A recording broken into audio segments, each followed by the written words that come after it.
Hello and welcome back to the channel. Thank you all again for joining me. So this video, as hopefully I'll keep it as brief as I can, is about Metacritic. Many of you will know what Metacritic is. Metacritic is a review site.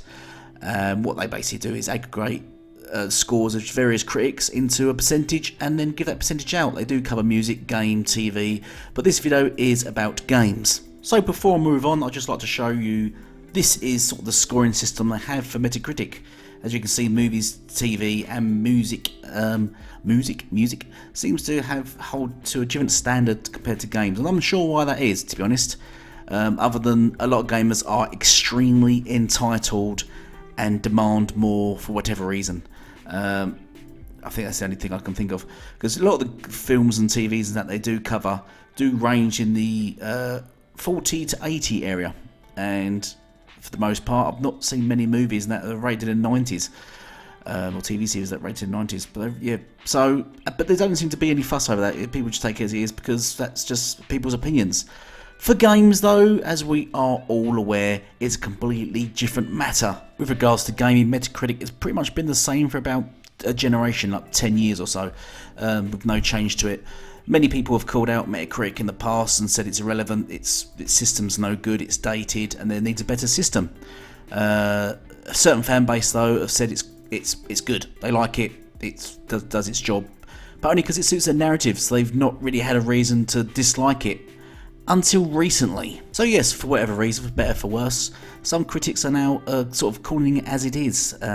Survivor's being called out a lot recently by PlayStation fan base, actually, for not rating their games 9s and 10s, because all their games apparently should be 9s and 10s, which ironically is the most biased thing you could possibly say, especially as a lot of people were saying Survivor was biased himself. They said this game, Horizon Forbidden West, shouldn't have been a 6.5, which Survivor rated it. It should have been a 9 or 10. This is before these people actually played the game. Survivor had played the game and highlighted the bugs and issues with the game, so he rated it 6.5. These people that hadn't played the game said it should be rated 9 and 10, which is, yeah, if you can get your head around that. But this is sort of the mentality we have to deal with on a daily basis, and I think it's been very unfair on games, on developers, and on some of the critics. I'm not going to take the critics' side in all this, because at the end of the day, a lot of them are just journalists, and they do want to just clickbait their own sites and channels, and that's where there is a bias, because there is a total bias. Nobody can be really unbiased unless you have a system which sort of alleviates the bias. If you have a proper system, a scoring of 1 to 10, it's hard to do. But I'll come back to that later into the video, because that's the whole point of this video. I really want to sort of put in my impressions on a new system, which I think would be great if people just start to follow. It would be so much clearer. But as I said, we'll go back to that. What I want to cover now is where we are now, where people's heads are at. So Survivor got blacklisted by Sony, which is the most pathetic thing I've ever heard of happening, especially for their reasoning. So they rated Survivor, which is accumulation of various critics on the one site, so it's not even the same person reviewing the different games. They rated Horizon Forbidden West a 6.5, I believe, which wasn't even the highest, lowest rated game. There was other people that rated it 6 and stuff like that, but they've targeted Survivor because why not? And said he's biased. I think 6.5 is a fair score. And then he rated Gran Turismo 7 a 7.5, which I think is actually higher than it should be, considering the issues and problems with that, around all that. But I think the main gripe is Elden Ring, rated 97, which, once again, I think is an awful score. That's a really high score, 97. I think it may have dropped to 96 now, but as I said, my process will highlight why that's a really bad score, and I'm not taking any side here whatsoever. My point is there should be a clear set scoring process which everyone should follow, and it should be broken down so you can actually see the highlights of the games or the low points of games, and it will clearly demonstrate why such game is scored this, why such game is scored that. I played Elden Ring, I played it for about an hour and refunded it because I didn't like it. It wasn't my style of game whatsoever. I can see why people like it, but it's not my style of game, and that's called an opinion. That's my opinion on it. I didn't like the game, I couldn't get into it whatsoever. I found the be brutally honest, I found the controls horrible. Reminded me of Witcher 3. I didn't like that game either. So, you know, some people found Red Dead 2 controls clunky and horrible. I personally didn't find those as much of a problem as Witcher 3 or Elden Ring. But there we go. That's why it's called opinions. And people can be biased in their opinions, yes indeed. So let's move on to the meat and bones of this video. So as I said before, I disdain Metacritic. I don't like the way it's set up. I don't like the sort of the 1 to 10 rating is open to a lot of criticism itself. It's open to bias. Let's be honest, we're all biased at some point, especially if your bias will, I don't know, in favour gain you more money, gain you more revenue, which it does for a lot of these journalists, I'd imagine. So, but the 1 to 10 system is just ludicrous and a broken system from the get-go. So as you can see by my chart, I've made a breakdown of how I think the game should be sort of judged, criticised. And this should be on 5 categories: gameplay mechanics, which is basically the gameplay and the mechanics of the game, sort of explanatory really. Story and lore, also self-explanatory. Enjoyment and immersion, you know, how long you can keep playing this game for. Are you actually enjoying playing it, or does it feel like a grind? You're just playing it just for the sake of playing it. Longevity, replayability, you know, how big is this world? Does it have customization, stuff like that draws you in, that keeps you playing? Does it have continuous content? Does it have a multiplayer function, modes, maps, everything like that? Then you've got issues and value. Now, issues of value would be things like glitches, bugs, and problems such as those. And the value is the overall value of the game, how much it costs compared to all the above, basically. And then each category you could score out of 20, a percentage of 20. So just off to the right there, you can see 0 to 6% is poor, 7 to 11% is average, 12 to 16% is good, 17 to 19% is must buy, 20% is masterpiece. Note that 20% masterpiece is exceptionally rare. Even must buy is fairly rare, because I think the word masterpiece is thrown around far too often, especially when you've got games that are being called masterpieces but either incomplete or just broken or just not working or glitchy and all sorts. But anyway, so you'd score each category out of 20%, which then that would give you an overall percentage, as you can all, I'm for sure aware to add up yourselves, would give you a total of 100%. So a minimum of 0 and a maximum of 100%. So as demonstrated here as an example, I gave everything a 10%, which then gives the overall score of 50%. Now if you look at the chart, the rating chart I did at the bottom, you'd have 0 to 30% the game is poor, 31 to 35% the game is average, 56 to 80% the game is good, 81 to 95% the game is a must buy, 96 to 100% the game is a masterpiece. Moving on, here's a representation of how I've scored some games, so you get a better grasp, an example of where I'm going with this. So I've got Halo Infinite, Elden Ring, Fortnite, Red Dead 2 and The Last of Us 2. So gameplay mechanics wise, I scored Halo Infinite 15 because I thought the gameplay mechanics were sound, were very good. Elden Ring I scored a 14, I didn't think it was okay.